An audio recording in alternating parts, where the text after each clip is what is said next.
നമുക്ക് അലീനയുടെയും മനുഷ്യങ്ങളുടെ ഇന്നത്തെ നല്ലൊരു കഥയായിട്ടല്ലോ. അപ്പോൾ ഒരു കാര്യം പറഞ്ഞോട്ടെ, ഇന്ന് മുതൽ വേദയുടെയും വിക്രത്തിന്റെയും വിശേഷങ്ങളൊക്കെ ചാനലത്ത് അപ്ലോഡ് ചെയ്യുന്നുണ്ട് കേട്ടോ. കാണാൻ താല്പര്യമുള്ളവർ അത് കയറി കാണാൻ ശ്രമിക്കണേ. അതോടൊപ്പം തന്നെ വീഡിയോ ഇഷ്ടപ്പെടുവാണെങ്കിൽ ഒന്ന് ലൈക്ക് ചെയ്ത് ഹൈപ്പ് ചെയ്ത് ആദ്യമായി കാണുന്നവരാണെങ്കിൽ സബ്സ്ക്രൈബ് ചെയ്യാനും മറക്കരുത് കേട്ടോ. അങ്ങനെ ഇന്നത്തെ കഥയെ നമ്മൾ കാണുന്ന ഒടുവിൽ അലീന ബൈജിയോട് പറഞ്ഞു, അതെ, വീട്ടിലേക്ക് തിരിച്ച് എന്ന് കഴിയുമ്പോൾ ഒരു കാരണവശാലും അച്ഛനോട് അഹങ്കാരമൊന്നും കാണിക്കരുത്. അങ്ങനെ കാണിച്ചിട്ടുണ്ടെങ്കിൽ അത് അച്ഛന് സഹിക്കാൻ പറ്റില്ല. താഴ്ന്നു നിൽക്കണം അച്ഛൻ്റെ മുന്നിൽ. ഈ സമയത്ത് വൈജയന്തി ആകെപ്പാടെ ഞെട്ടിത്തിരിച്ചിരിക്കുക. വൈജയന്തിക്ക് എന്തെങ്കിലും പറയാൻ പറ്റുമോ? കാരണം കേട്ട കാര്യം അങ്ങനത്തെ കാര്യമായിരുന്നല്ലോ. ഇവളതൊക്കെ എങ്ങനെ അറിഞ്ഞു എന്നൊരു ചിന്തയായിരുന്നു വൈജയന്തിയുടെ മനസ്സിൽ. അപ്പോഴേക്കും അലീന് പറഞ്ഞു, ഞാൻ ആ വീട്ടിൽ വന്ന അന്നു മുതൽ എൻ്റെ അമ്മയുടെ സ്ഥാനത്താണ് ഞാൻ മാഡത്തിനെ കണ്ടിരിക്കുന്നത്. അന്നും അതെ ഇന്നും അതെ.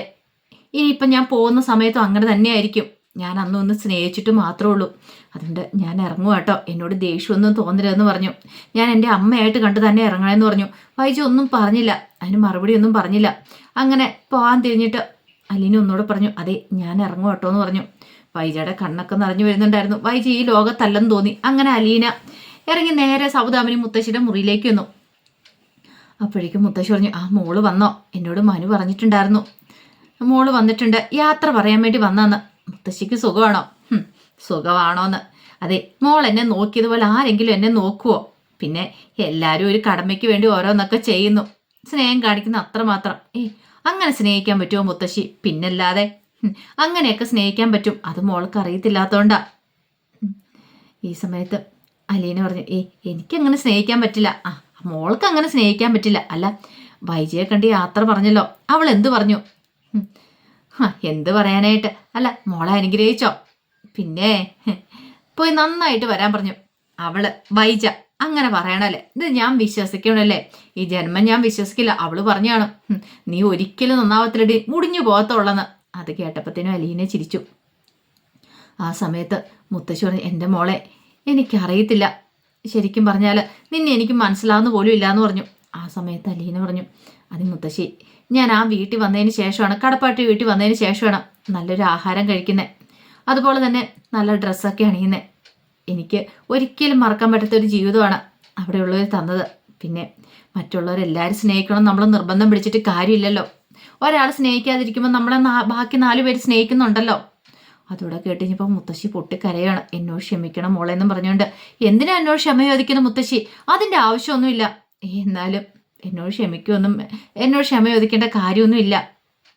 മുത്തശ്ശിയെക്കുറിച്ച് എനിക്കറിയാം, എന്നോട് എന്തൊരു സ്നേഹമായിരുന്നു. പിന്നെ ഒരു നിവൃത്തിയില്ലാതെ വന്നു കഴിഞ്ഞപ്പം ഇത്തിരി ദേഷ്യമൊക്കെ കാണിച്ചു. അതൊന്നും ഞാൻ മനസ്സിൽ വെച്ചുകൊണ്ടിരിക്കുന്നില്ല. ഞാൻ പോയിട്ട് ഇനിയും വരും മുത്തശ്ശിയെ കാണാനായിട്ട്, ഇടയ്ക്ക് വരാട്ടോ എന്ന് പറഞ്ഞു. മോളെ നീ മുത്തശ്ശി വിഷമിക്കാതിരിക്കുക എന്ന് പറഞ്ഞു.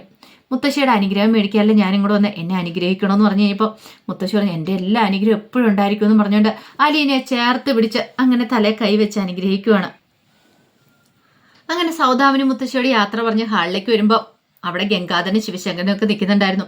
അപ്പോഴേക്കും ഗംഗാധരൻ ചോദിച്ചു, വൈജയോട് യാത്ര പറഞ്ഞു എന്ന് ചോദിച്ചു. പറഞ്ഞു. അവൾ എന്ത് പറഞ്ഞു? എന്ത് പറയാനായിട്ട്? അല്ല, നീ അവളോട് എന്തെങ്കിലും പറഞ്ഞോ? അങ്ങനെയൊന്നും പറഞ്ഞിട്ടില്ല. അച്ഛൻ പറയുന്നതൊക്കെ അനുസരിച്ച്, അതുപോലെ തന്നെ കുട്ടികൾ അവർ പറയുന്നതൊക്കെ കേൾക്കണമെന്ന് പറഞ്ഞു. അവളോട് ഞങ്ങൾ ഇത്രയും പറഞ്ഞിട്ട് അവൾ അനുസരിച്ചിട്ടില്ല. പിന്നെയാ അങ്ങനെയല്ല, എന്താണെങ്കിലും ഇത്തവണ ഞാൻ പറയുന്ന അനുസരിക്കാൻ സാധ്യതയുണ്ടെന്ന് പറഞ്ഞു. അല്ല, നീ എന്തേലും വിട്ടു പറഞ്ഞോ? അങ്ങനെ വിട്ടു പറഞ്ഞിട്ടൊന്നുമില്ല. അങ്ങനെ ജീവിക്കുവാണെങ്കിൽ ജീവിതം പോവില്ല എന്നൊക്കെ പറഞ്ഞിട്ടുണ്ട്. ഞാൻ വേണ്ടതുപോലെ ഒരു ഉപദേശം കൊടുത്തിട്ടുണ്ട്. മിക്കവാറും അത് ഏൽക്കുമായിരിക്കും എന്ന് പറഞ്ഞു. ആ സമയം ഗംഗാധരൻ പറഞ്ഞു, അവളുടെ മനസ്സല്ലേ, ആർക്കറിയാം അവൾ എന്താ പ്രവർത്തിക്കുന്നതെന്ന്? ആർക്കൊന്നും അറിയില്ല എന്ന് പറഞ്ഞു. അപ്പോഴേക്ക് ശിവശങ്കരൻ ചോദിച്ചു, നീ എവിടേക്കാ പോണേന്ന് നിനക്കറിയാമെന്ന് ചോദിച്ചു. അച്ഛൻ പറഞ്ഞു, കുളത്തൂപ്പുഴ എന്നൊരു സ്ഥലമാണ്, അവിടെ ഏതൊരു പ്ലാന്റർ ഉണ്ട് അയാളുടെ വീട്ടിലേക്കെന്ന്. അവിടെ പ്ലാന്ററോ? അതെങ്ങനെയാ ബാലചന്ദ്രൻ്റെ അവിടെയായിട്ട് കണക്ഷൻ? അതിനെക്കുറിച്ചൊന്നും എനിക്കറിയില്ല. അല്ല, അത്രയും ദൂരത്തേക്ക്, അത് മാത്രമല്ല എന്തായതെന്നൊക്കെ അറിയില്ലാതെ, അതിനെക്കുറിച്ചൊന്നും എനിക്ക് ഓർത്ത് വിഷമമില്ല അങ്കളെ. എൻ്റെ അച്ഛനല്ലേ കൊണ്ടേ അതുകൊണ്ട് സേഫ് ആയിട്ടുള്ള സ്ഥലത്ത് ആക്കോളെന്ന് എനിക്കറിയാം. എനിക്ക് ആ കാര്യത്തിൽ ഒരു ടെൻഷൻ ഇല്ല എന്ന് പറഞ്ഞു. ഇതെല്ലാം കേട്ടോണ്ട് മനു അപ്പുറം നിൽപ്പുണ്ട്. അപ്പോഴേക്കും ഗംഗാധരൻ പറഞ്ഞു, നീ പേടിക്കൊന്നും വേണ്ട കേട്ടോ, എന്ത് വന്നാലും നിന്നോടൊപ്പം ഞങ്ങളുണ്ട്. പിന്നെ നിനക്ക് എന്ത് ആവശ്യം വന്നാലും നീ ഒന്ന് പിടിച്ചാൽ മതി എന്ന് ഗംഗാധരൻ പറഞ്ഞു. വിഷമിക്കൊന്നും വേണ്ട, ധൈര്യമായിട്ട് പോയിക്കോ. അത് കേട്ട് കഴിഞ്ഞപ്പോൾ അലീന പറഞ്ഞു, എനിക്ക് സങ്കടമൊന്നുമില്ല അങ്കളെന്ന് പറഞ്ഞു. അതാ പറഞ്ഞത്, നിനക്കൊരാവശ്യം വന്നിട്ടുണ്ടെങ്കിൽ നീ എന്നെ വിളിക്കണമെന്ന് പറഞ്ഞു. അപ്പോഴേക്ക് ശിവശങ്കരൻ പറഞ്ഞു, എടാ മനു, നീ ഇവളെ കൊണ്ടേ ആക്കാൻ പറഞ്ഞു കടപ്പാട്ടൂർക്ക്. ശരി അച്ഛാന്ന് പറഞ്ഞു. അങ്ങനെ മനു അവരോട് യാത്ര പറഞ്ഞിറങ്ങുവാണ്. അപ്പം മനുവല്ല സോറി അലീന യാത്ര പറഞ്ഞിറങ്ങുവാണ്. മനുവിന് ആകെപ്പാടെ നല്ല ടെൻഷൻ ഉണ്ടായിരുന്നു. അലീന പോകുന്നതുകൊണ്ട് ആ ഒരു ബുദ്ധിമുട്ട് അവൻ്റെ മുഖത്തുണ്ടായിരുന്നതിനും.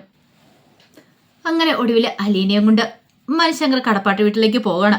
പോകുന്ന സമയത്ത് മനുശങ്കർ ചോദിച്ചു, അല്ല നീ ആൻറ്റിയോട് യാത്ര പറഞ്ഞിട്ട് ആൻറ്റി എന്ത് പറഞ്ഞെന്ന് ചോദിച്ചു.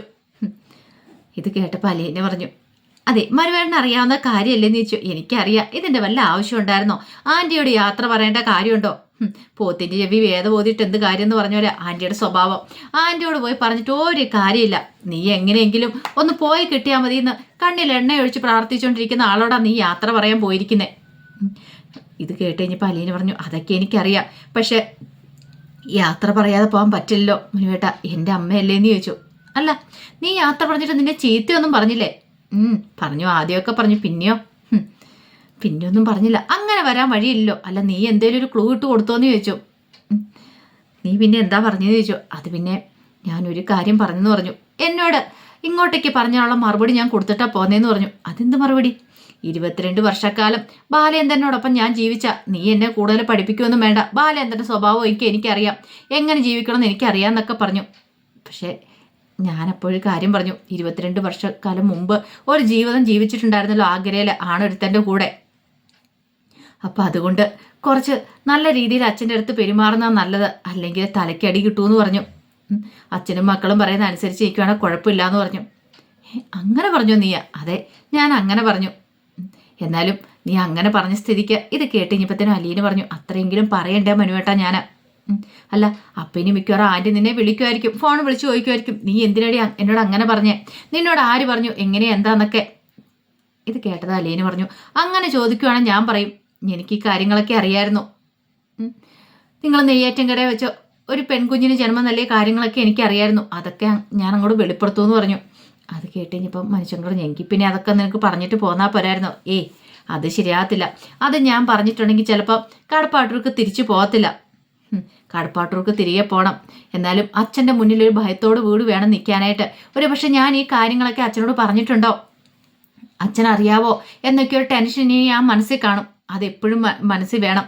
അച്ഛൻ്റെ മുന്നിലൊരു ഭയഭക്തി ബഹുമാനം വേണം. അതുകൊണ്ടാണ് ഞാൻ അത്രയെങ്കിലും പറഞ്ഞതെന്ന് പറഞ്ഞു. ഈ സമയത്ത് മനുശങ്കർ ഒന്ന് ആലോചിച്ചു. എന്നിട്ട് പറഞ്ഞു, അല്ല ഞാനൊരു കാര്യം ചോദിച്ചോട്ടെ, നീ പുതിയ സ്ഥലത്തേക്ക് പോവുമല്ലേ, അപ്പം നിനക്ക് അവിടേക്ക് പോകുന്നതിൽ സങ്കടം ഉണ്ടോയെന്ന് ചോദിച്ചു. സങ്കടം ഉണ്ടോയെന്ന് ചോദിച്ചാൽ എല്ലാവരും ഇട്ടിട്ട് പോകുന്നതിൻ്റെ വിഷമമുണ്ട്. ഇവിടെ എനിക്ക് എല്ലാവരും ഉണ്ടായിരുന്നല്ലോ, അച്ഛനുണ്ട്, കൂടപ്പുറപ്പുകളുണ്ട്, എല്ലാവരും ഉണ്ടായിരുന്നു, മനുവേട്ടനും ഉണ്ടായിരുന്നല്ലോ എന്ന് പറഞ്ഞു. അപ്പോഴേക്കും മനു ഇങ്ങനെ അലീനെ ഒന്ന് നോക്കുകയാണ്. എന്താ നോക്കണേന്ന് ചോദിച്ചു. മനുവേട്ടൻ എൻ്റെ മനസ്സിൽ എപ്പോഴും ഉണ്ടായിരിക്കും. ഞാൻ ഇവിടേക്ക് വരാൻ കാരണം മനുവേട്ടനല്ലേ, എന്നെ കൂട്ടിക്കൊണ്ടുവന്ന മനുവേട്ടനല്ലേ. മനുവേട്ടൻ എനിക്ക് മറക്കാൻ പറ്റുമോ? ഒരിക്കലുമില്ല. എൻ്റെ ഈ ജന്മത്തിലും ഇനി എനിക്ക് അടുത്തൊരു ജന്മം ഉണ്ടെങ്കിൽ ഞാൻ മരിച്ചു കഴിഞ്ഞാലും എൻ്റെ മനസ്സിൽ മനുവേട്ടൻ ഉണ്ടായിരിക്കും എന്ന് പറഞ്ഞു. അത് കേട്ട് കഴിഞ്ഞപ്പോഴത്തേനും മനുശങ്കർ പെട്ടെന്ന് ഓരം ചേർന്ന് കാർ നിർത്തി. എന്നിട്ട് അലീനയുടെ കൈയെടുത്തിട്ട് വാക്കെന്ന് പറഞ്ഞു. അപ്പോഴേക്കും അലീന പറഞ്ഞു, ഞാൻ പറഞ്ഞല്ലോ മനുവേട്ട, എനിക്ക് മനുവേട്ടനെ മറക്കാൻ പറ്റില്ല എന്ന് പറഞ്ഞു. അത് മതിയായിരുന്നു മനുശങ്കറിന്.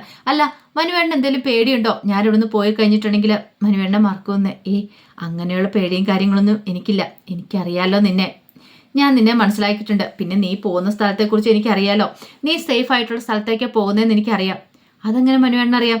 അതിനെക്കുറിച്ചൊക്കെ ഞാൻ അങ്കിളിനോട് ചോദിച്ചു മനസ്സിലാക്കിയിട്ടുണ്ട്. എന്നിട്ട് അച്ഛൻ എന്നോടൊന്നും പറഞ്ഞില്ലല്ലോ. മനുവേട്ടനും പറഞ്ഞില്ല. അത് അങ്കിള് പറയുന്ന അതിൻ്റെ ശരി, ഞാൻ പറഞ്ഞാൽ ശരിയാകത്തില്ല എന്ന് പറഞ്ഞു. എങ്കിൽ നമുക്ക് പോകാമെന്ന് പറഞ്ഞു. അങ്ങനെ വീണ്ടും അവർ യാത്ര തിരിക്കുകയാണ്. ഒരു അത്ഭുതത്തോട് കൂടിയിട്ടാണ് അലീന മനുശങ്കരെ നോക്കുന്നത്. താൻ പോകുന്ന സ്ഥലത്തെക്കുറിച്ചൊക്കെ കാര്യങ്ങളൊക്കെ അറിഞ്ഞു വെച്ചിട്ടുണ്ട് എന്നൊരു ചിന്ത. അപ്പോൾ അതിൻ്റെ കഥകളൊക്കെ എന്ന് കാണുന്നത്. ഇതിൻ്റെ ബാക്കി വിശേഷങ്ങളുമായിട്ട് വൈകുന്നേരത്തെ പ്രൊമോയിൽ വരാട്ടോ. ഒരിക്കൽ കൂടി എല്ലാവർക്കും ശുഭദിനം നേർന്നുകൊണ്ട് നിർത്തുന്നു. നന്ദി.